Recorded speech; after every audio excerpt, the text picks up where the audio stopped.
Hey guys, welcome to The Bunker, Good, man. where we sit down with folks from the survival community to have real conversation about the lessons they've learned and self-reliance in today's world. And today, I'm excited to sit down with our very first guest down in The Bunker, and that is Jason from All Mountain Systems. Hey, Gaten, thanks so much for having me on. And it's definitely just thank you so much. It's an honor to be on the show. And I'm looking forward to having a great conversation. And thank you again. Yeah, man, no problem. We actually connected, I believe, through Frontier Survival, which is Heath Ward's project that he does. I saw you commenting on something. Yep. I think it was him saying like everybody checking in from where they're at. And you're only a couple hours away from me. You're a PA boy too, so that was cool to learn. Someone close. Yep, absolutely. Yeah, here based in Elizabeth, PA. So it's just about 15 miles south of Pittsburgh. So I grew up on this side of the state, in the western side. So, but I do know that area. My wife is from the Philadelphia area, so very familiar with that area as well. That's awesome. That's awesome. So the cool thing that got me to first pay attention and to really get my interest with All Mountain Systems was, and I don't know if a lot of people remember or know this about Stettler Survival, is we actually started with making survival kits. That was our first project that we did before we ever did videos, Yep. before we ever did anything like that. We were actually building micro survival kits. And so seeing another local guy building survival kits, I was instantly interested and really wanted to kind of get in and pick your brain about all this. So I guess my first question would be, what got you started in the world of preparedness and survival? Well, thank you. Thank you for the question. A lot like you, that's interesting, just making survival kits is something I've kind of been doing, I guess, kind of off and on, to some degree since I was probably about 8 years old. So, a lot of Yeah. it was just packing things together. And I grew up in the time of I was a kid in the late 80s and teenager in the early 90s. I had that analog life before the digital world came to be. And so you really did know boredom. And so you had to be, inventful. So as a young child was, kind of, just marauding around with friends on bikes. We'd go down to the river, we'd find, fishing lines, and we just kind of repurpose those. So things like that. And then you'd kind of, in survival kits, you would kind of take some of that kind of intuition and ingenuity and kind of put that in those kits. That's also something I learned from my grandfather. Always told me to kind of have a kind of a general purpose box just in case you never know what's out there. So, which was basically a survival kit in his words. So that's what kind of got me into that. What kind of brought it forward is kind of having children of my own and being able to help, like my son, through the Cub Scouts and Boy Scouts, doing that. I started kind of making these for my buddies. We'd go hunting. It got to a point where people were saying, like, these are really good, you should make these. Oh, it's kind of a natural progression for me Yeah. to kind of make some of the things that I honestly have been doing for probably about 30 years. Yeah. Yeah. That's awesome. I remember my first real spark that I knew Stettler Survival had something to it. Was I gave a couple of our kits to my uncle, and I haven't made any new ones in forever. We've kind of strayed away from that into doing videos and instructional stuff more than selling kits. But I'd given him some of them, and some of his buddies got some of them too, and one of them went on a kayaking trip, and it was pretty cool. It was a little colder than I would have gone kayaking, and it was hardcore dude. He was all about it. So he had actually tucked one of our That's fun. kits into his wetsuit, right?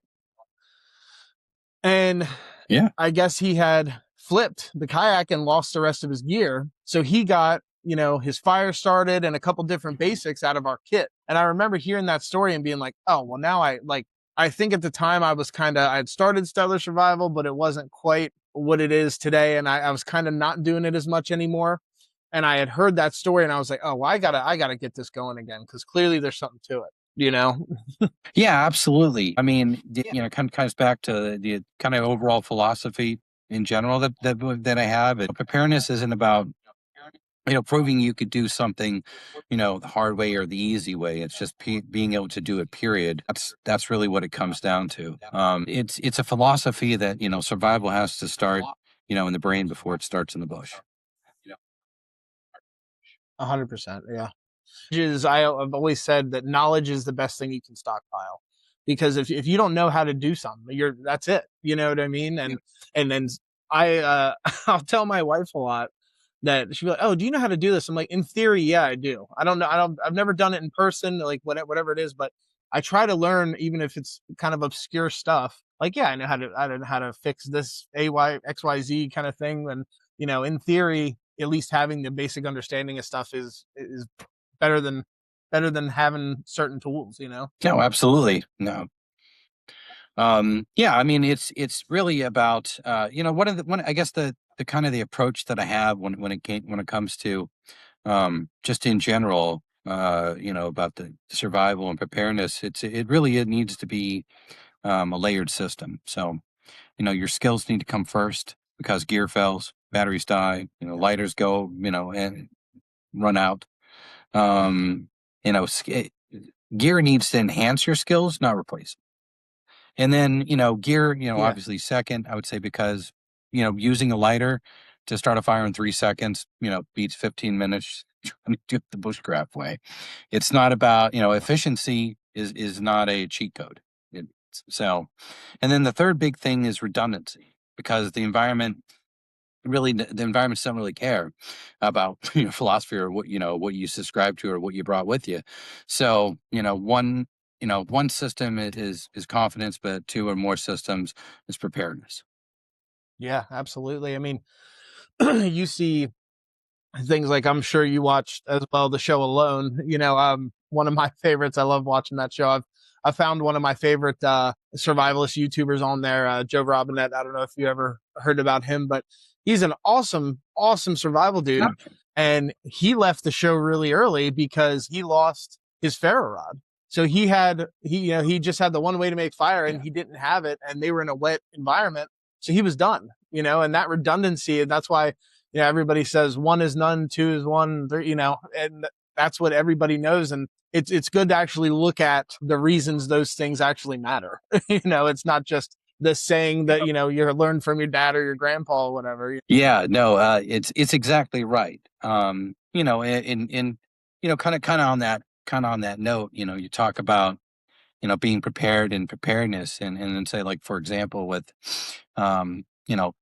fire.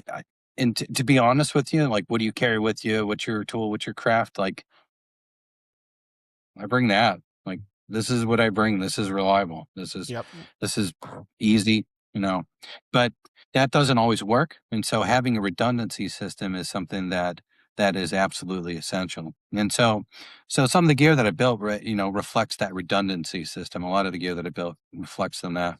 And that, either something you forgot, or, it's, I've forgotten the lighter. I've, if you had to go back to the truck, if so, have you had that walk before? So one of the main reasons I, created some of the things I do is to have that redundancy that I just didn't see a lot of out there. And, it just, and there are certain different things here and there, but, I took it through a perspective of somebody who's actually gone out there, who's actually used it, test everything multiple times. So, have that, Yeah.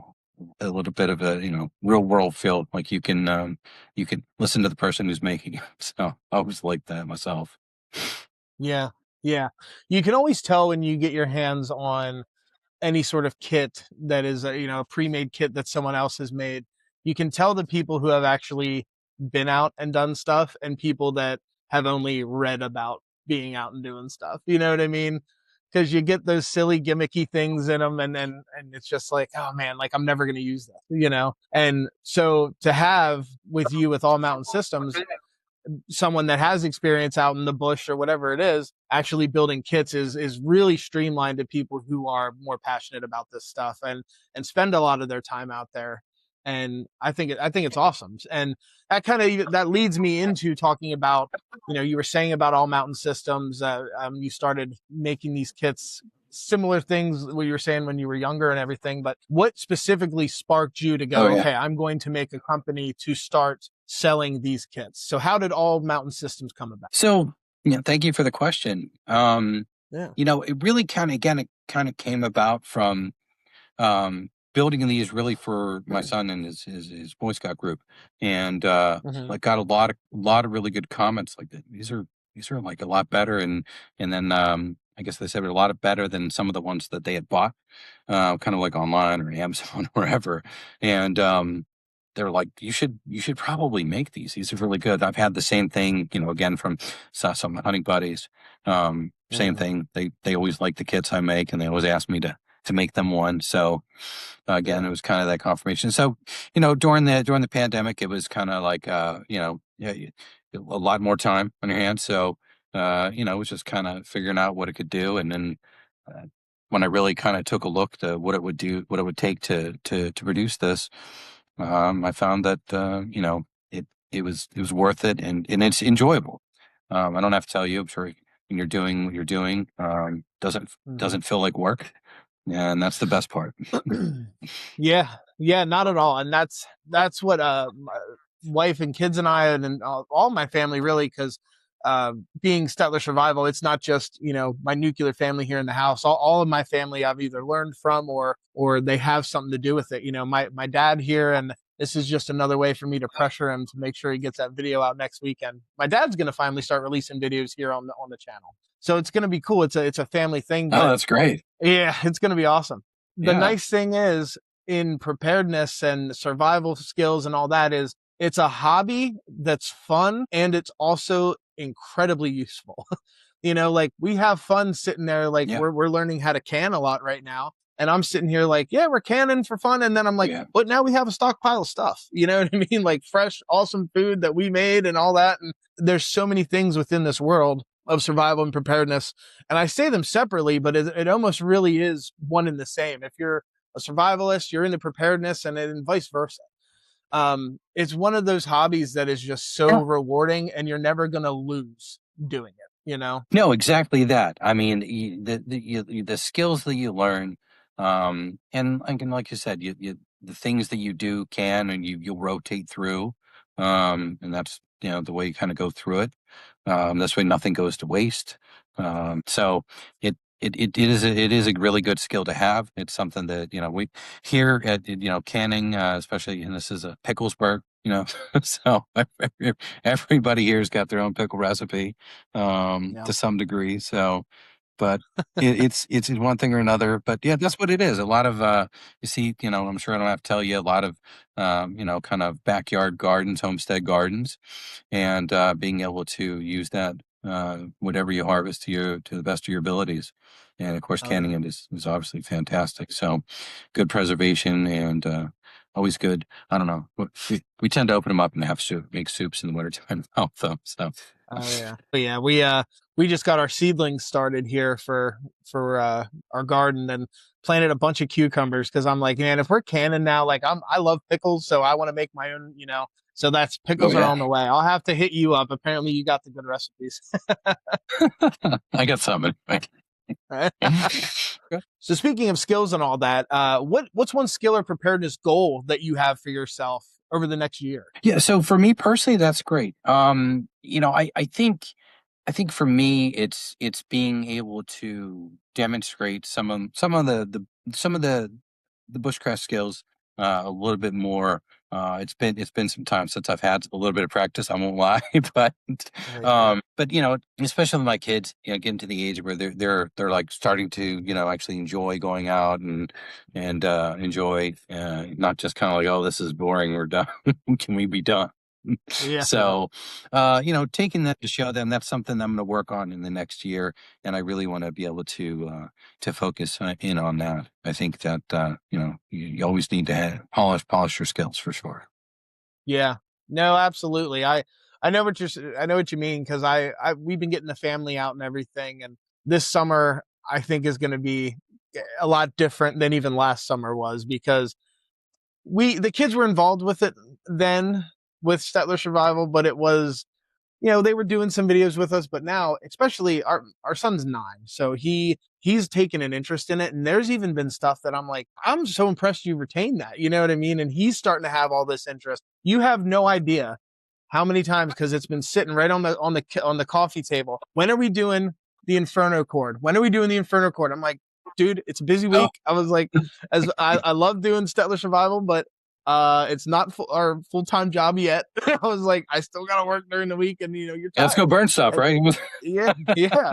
I'm like, we're gonna get it done, and I think that's been a game changer for us. Is we got a teardrop camper a year and some change ago. So having that has really been nice great. with the family and the younger kids, because I'll go sleep in a hammock, but our 5-year-old daughter's not going to sleep in a hammock overnight. You know what I mean? It's just not going to happen. But yeah, so that's awesome.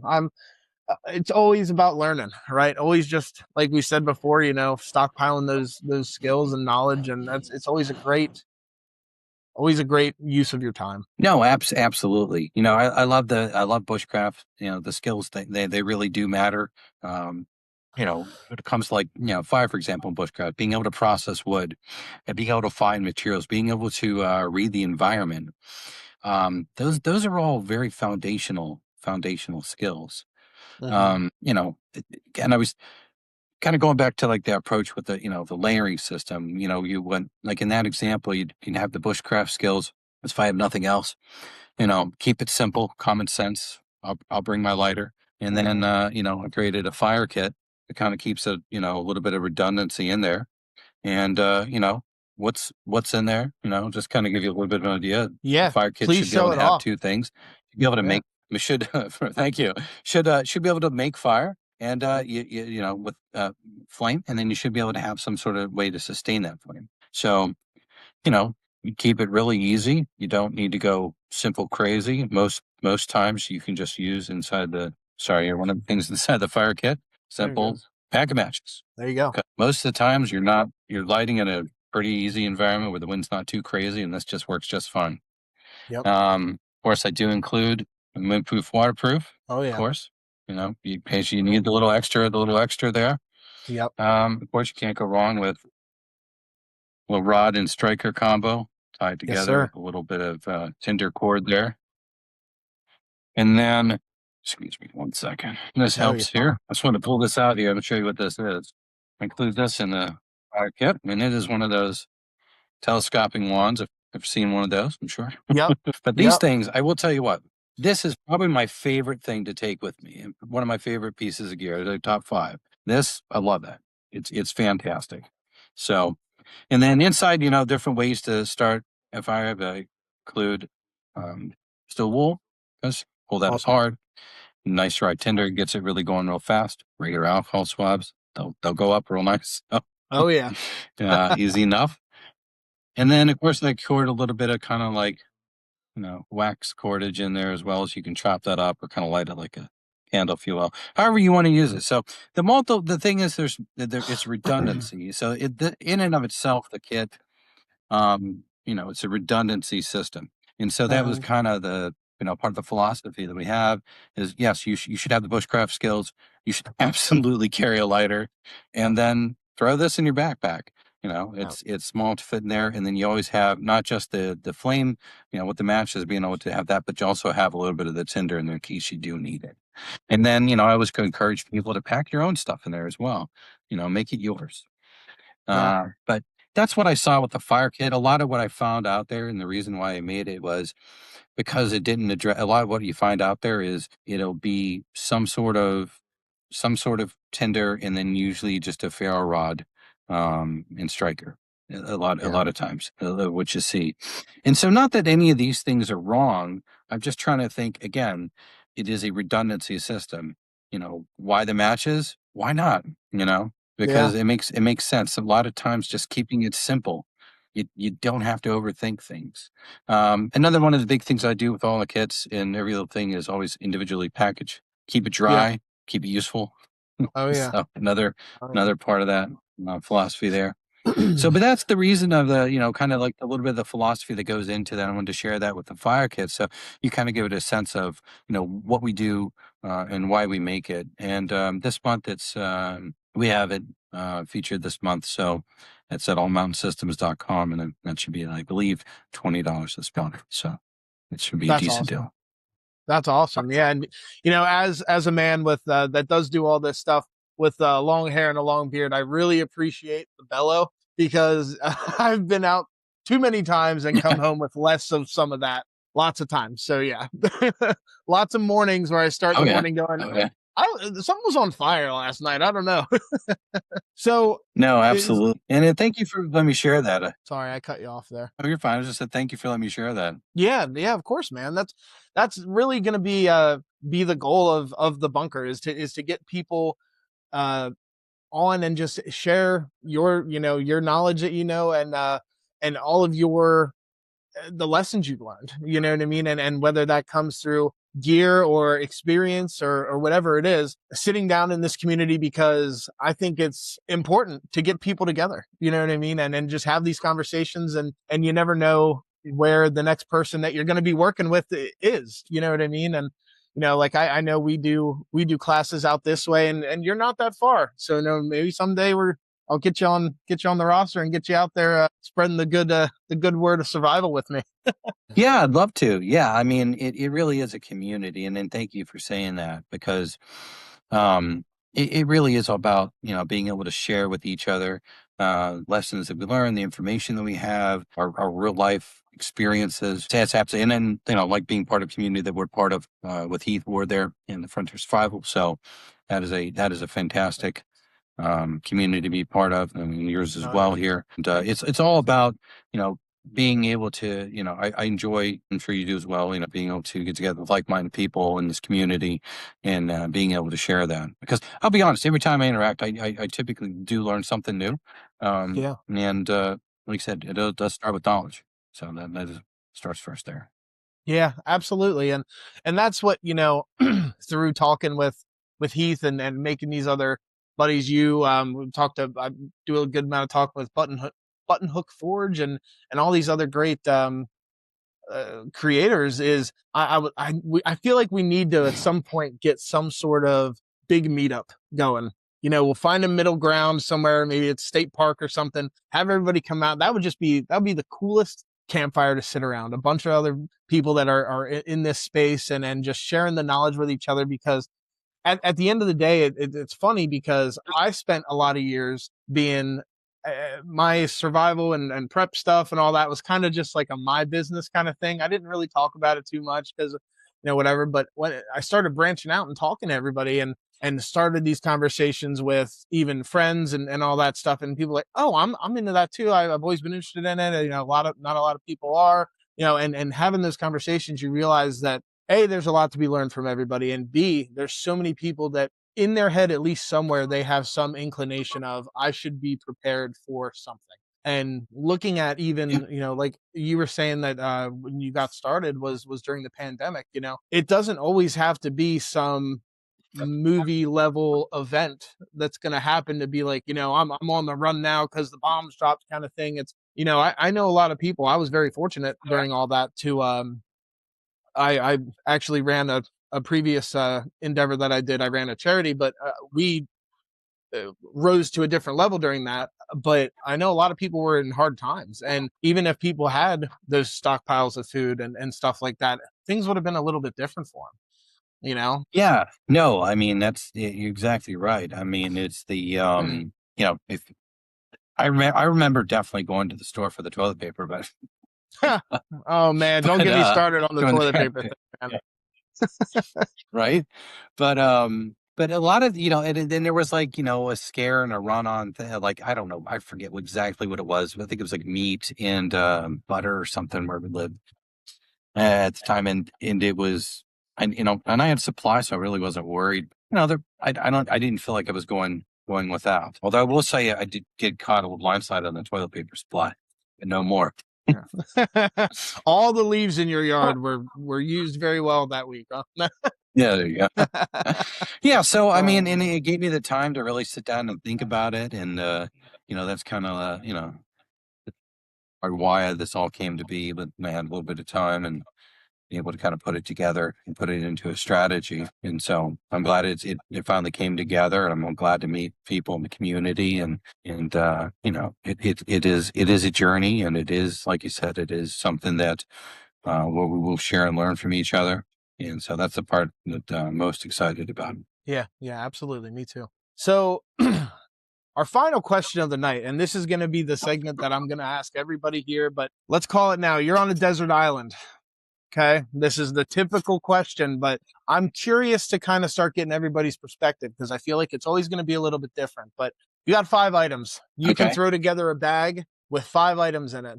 What are you bringing? Right. So I'm bringing a cutting tool, right? A knife. It is the survival multi-tool. So that's one thing. Reliable ignition. That's a hard one. So maybe probably waterproof waterproof matches, maybe, just so I can make sure. I can keep the fire lit. I'm pretty confident about that. You know, really reuse the coals. I would say then a metal container to boil water and to cook food. Cordage of some capacity. There's multi-use there. Shelters, you name it, right? And then probably something like a fishing kit or a trap or something, so I could ensure or help ensure calories. So that would probably be what I would bring with me if I had to choose. Perfect. So the zinger of these questions are: I'm adding a 6th item, okay? But it's your one, I would call it your bougie item, your fancy comfort thing. You are able to bring one comfort item.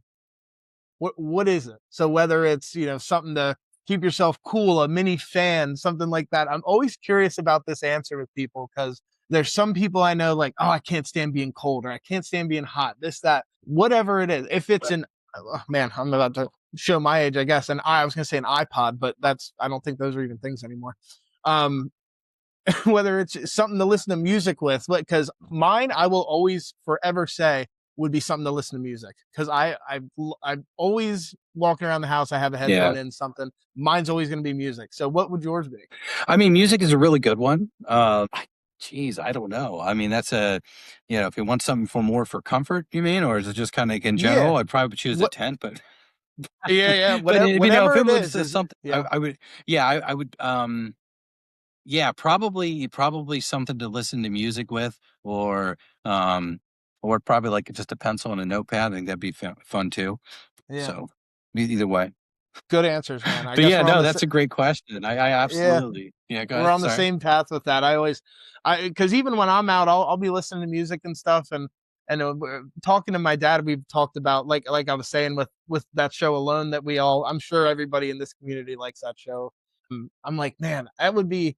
Yeah, I would really want, like, just let me, even if it is like an iPod, I won't be able to call anybody, nothing like that. Just let me have, like, I'll take a shuffle with just 30 songs or something on it. You know, just a way to kind of to have a little something, you know. But so, man, listen, it's been awesome having you on the show. Thank you for being my first guest. I'm super excited to sit here tonight. Like I was kind of saying earlier, tonight I'm actually going to be testing out the Inferno cord from All Mountain Systems. Leo and I are going to pop outside. There's still snow on the ground, so I'm going to run it. In the crappy conditions. So I'm excited to see how it performs. Please do. I've seen some of your videos and stuff on it, and I'm excited to see what it does here tonight. So if people, I'm sure after watching this and our video later on how well it does, I'm sure, where can everybody pick up one of your systems or all of your kits? Because I know you do some deals too. Yeah, and thank you so much. Yeah, I'll just kind of give you a little bit of rundown of what we have here and where you can find it. You know, I think it says the Inferno Core pack here, and then kind of what you'll get in there is the full kit, and in there you'll get 4 of these. These are larger pieces, a 1/2 inch of wax, and then you get 3 packs of this. This is the 1/4 inch, and there's 8 in here, so 3, 24. So you get 24 of these. You don't need very much of it, but you know, give that versatility. Also individually packed, so you can just take it with you and go if you don't want to take the whole thing with you. But when you open these up, if you can see, and I'll kind of get it here for the camera, they're individual. This is the larger one I opened up, and then you can see down towards the end where the most dry fibers are. So you just kind of open it up and then light it, and well, you'll enjoy it. So That is the Inferno cord there. I showed you a little bit of the fire kit, and then kind of like the flagship item I have, or one of the first, of course, the survival kit. Yeah, this is the number 38 survival kit. Try to include the big thing that I include here in all these is the cover the 5 C's. You know, the cover, cordage, combustion, a container. You kind of get 2 containers here, and I'll show you what I mean by that. So you have the container here of the tin itself, and so it's about 4.5 inches by about 2.5 inches there. So let me go ahead and open it up here. Actually, I didn't have one. No, So I had to go grab one real quick. But just kind of, I'll show you, this is kind of what you'd expect, you know, when you order. It's kind of like what you see in there. So, you know what that is? Not just the sticker, no. But no, I don't actually. so in here, and I'll kind of show you. So this, when you open it up, kind of give you a little, I also like this too, kind of give you a little insert. Tells you a little bit about not only who we are, but a little bit about this kit. And on the back, a little bit of kind of basic survival skills. That's I always awesome. think it's kind of cool to have a little something that tells you a little bit about it.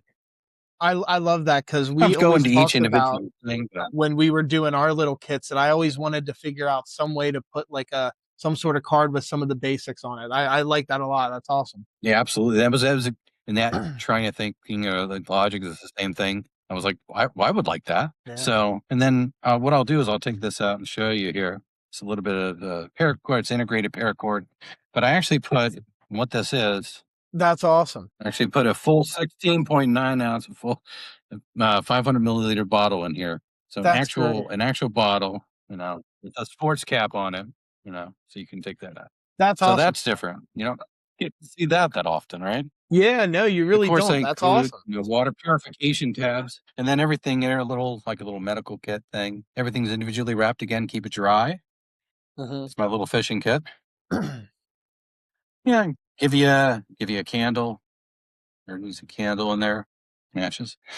Oh yeah. Can't go wrong. Little utility kit. That's your cutting right there. That's a surgical blade. So I wanted Yeah. it sharp and actually be able to cut. And a little bit extra, a little bit of glow sticks. Another thing I include that I didn't see in other kits is this. You know, Can't quite see it. I'll show you. Now yeah. Okay, hold on. Let me open it up here so you can see a little bit better. I include this in there. It's a little pink. Is that You ever seen that? okay?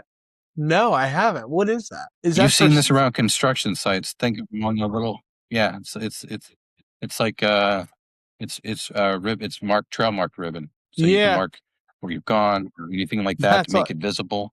yeah. And What a great idea. That's awesome. then put a little. Yeah, right. I was like, Yeah. what would I use? You know, I was trying to think of the kids, and this is something I put in the Boy Scout. First thing you always say, stay put, but you can also mark the area you may have to leave to get water, or the area may become dangerous.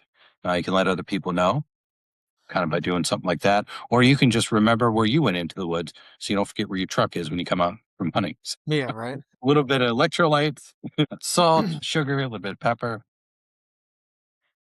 whistle, some of the basics. I actually included, and this is your part of your cover, emergency blanket. Oh yeah. So that's in there too.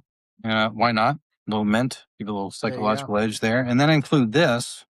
This is the energy cube. This is done by Nestle. And this is, and this is, you find this you can find it at Walmart. You can find it, I think they have it where the Hispanic foods are. And it's a cocoa drink, but they come in these cubes, and it's not just a bouillon cube. It's like a cocoa drink. So it's sugar, fat, and salt on there. And this packs 114 calories. That's awesome. So why have a bouillon cube when you can have hot cocoa? Yeah, no, absolutely. So we did a little, we called it our and nutrition kit at one point, and I was trying to find ways to fit within, like, because we always used, I have one of them down here because we did I don't even think I have anything in this one, but yeah, no, but we did like the Altoid size cans, and we were doing the nutrition one, and I'm like, all right, I got to figure out how to fit stuff that actually matters into this can. So it ended up being honey, bouillon cubes, little soup mixes, teas, stuff like that. But that's great that it's all 3 of those in one. Oh yeah. Awesome. Yeah. And so that was kind of the thing. Nothing wrong with the bouillon cubes, but again, that's just basically salt. So I wanted something to, you can eat it with like a consistency of like astronaut ice cream, basically, or you can throw it in the tin with your boiled water and have a nice little a nice little drink there. So That's not too awesome. bad. I think that would that's one of the challenges I think would be fun for maybe your class at kind of giving the survival kit and you spend the night out in the woods with just this. Oh yeah. I think yes, and I've done it multiple times to Yeah, test yeah, it. that'd be So awesome. yeah. But yeah, that's kind of like that's why my stuff's a little bit different. There's one branch another what people make or people like it's personal preference, but I always try to put a little bit of the knowledge and the skills that I've had and the things that I've picked up over time, and I've seen what really works out there, and being able to go out in the environment for 30 plus years and Yeah. use this stuff. And this is what makes sense to me. There's always something you can add, and I always encourage people to do so. Whenever you get one of the kits, or no matter if it's for me or anyone else, always make it your own. By all means, Mhm. you should always add stuff to it, or take stuff out what doesn't make sense. Always Mhm. make sure it makes sense for you. Yeah, we're we're going to be doing our first class back of the new year is I'm actually going to be teaching how to assemble and helping folks assemble micro kits.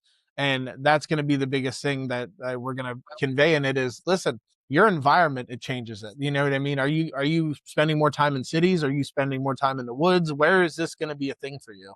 And always taking and customizing those things is a super important way to look at it because everybody's day to day or survival situation, it does not look the same. Exactly. And and that's kind of why having kind of going back to kind of the philosophy, having a layered system is always going to be best. You always need to make sure you know the skills, have gear that makes sense, and then have that redundancy.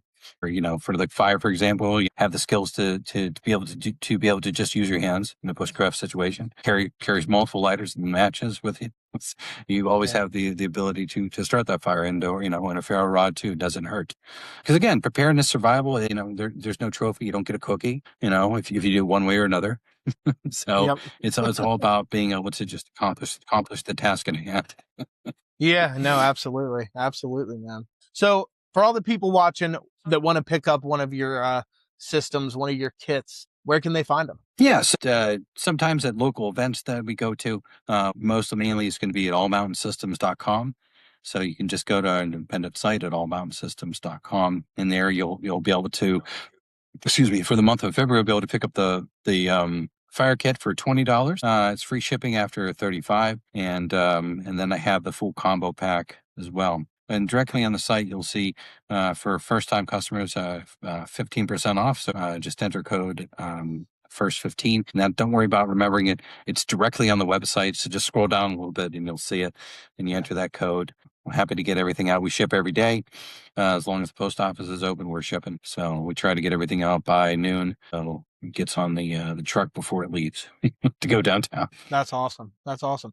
Well, Jason, listen, it was a great conversation with you, man. I'm looking forward to more great stuff and seeing what you're doing and continuing conversations here in the future. I'm sure you'll be back in the bunker again at some point to keep this conversation going. Absolutely. And thank you again. I really appreciate you having me on, and it was an honor being on here first. So I thank you. Thank you so much for that. And I look forward to coming back, and I'll get you some gear out here so you can test out yourself. Thank you, man. I'm looking forward to it. It's going to be awesome. I'm going to jump off here and we're heading outside to test out the Inferno cords. Guys, thanks for tuning in to the first episode of The Bunker. Stay prepared, stay alive, and we'll see you next time.